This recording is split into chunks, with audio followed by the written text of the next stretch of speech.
Buenas and Day. I'm Julian Hernandez with the Pacific Daily News, and these are the top stories from the PDN newsroom. A Dededo homeowner allegedly discharged a firearm that fatally wounded another man who apparently tried to rob his home early Monday morning, according to Dededo Mayor Melissa Savares and the Guam Police Department. The mayor said the homeowner was trying to protect his family and property. That's what the police report said, that it was a home invasion. That's how we found out about it, Savares said. Our neighbors, our residents are trying to protect themselves and their families. Everybody works so hard to make their homes the way it is today, and they're going to protect themselves. The mayor said the community leaves it up to the police to investigate.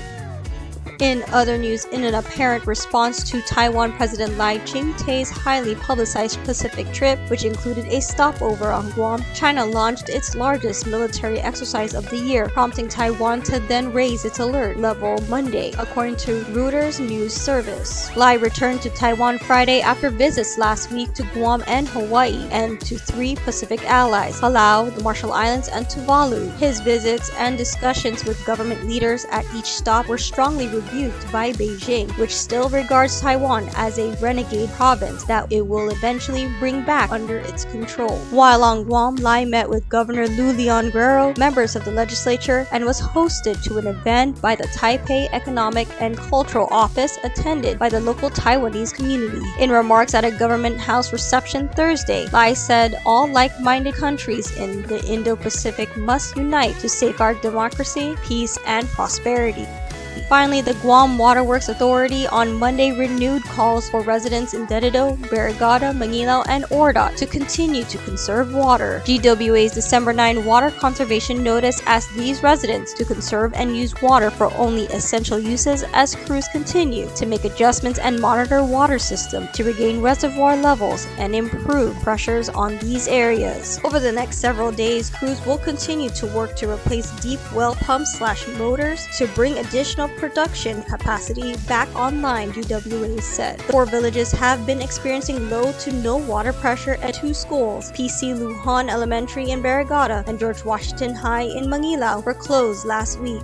How will the $60 million that the Guam Visitors Bureau Board recently identified in a tourism recovery plan be spent? The Guam Hotel and Restaurant Association and the Guam Tourism and Travel Association want to know. GHRA and GTTA are hosting a tourism forum on Monday and invited GVB Chairman George Chu, Vice Chairman Joaquin Cook, and Acting General Manager Jerry Perez to sit on a panel to present and answer questions on the plan at the event. In their invitation letter, GHRA and GTTA said knowing more about the plan will help provide guidance for businesses as we help rebuild the tourism industry together. Industry leaders raised alarm over Guam's recovery, which lags considerably behind other popular tourism destinations in the region, and a group of tourism executives helped draft the plan that was eventually adopted by the GVB board.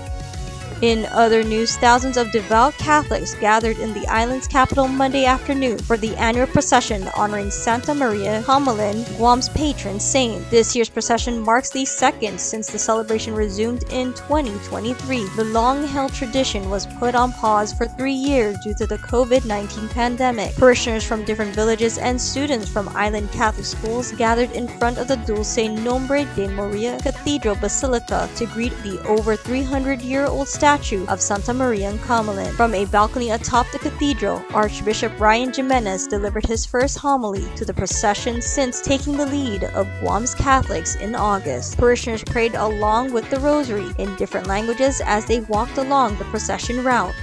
Finally, Speaker Teresa Lahi questioned whether a solar power bill's long-term impact would bring down the cost of power purchase agreements and reduce rates for consumers, while also calling out recently approved management pay raises at the Guam Power Authority. The speaker brought up her concerns during Friday's discussion on Senator William Parkinson's Bill 332-37, which seeks to establish a virtual power plant program on Guam consisting of a network of rooftop solar and battery energy storage systems. Discussion on this bill will resume Tuesday. The speaker during Friday's session said she brought up the matter over recent news of management raises at GPA that range from $9,000 to $39,000 that the Consolidated Commissions on Utilities approved in November.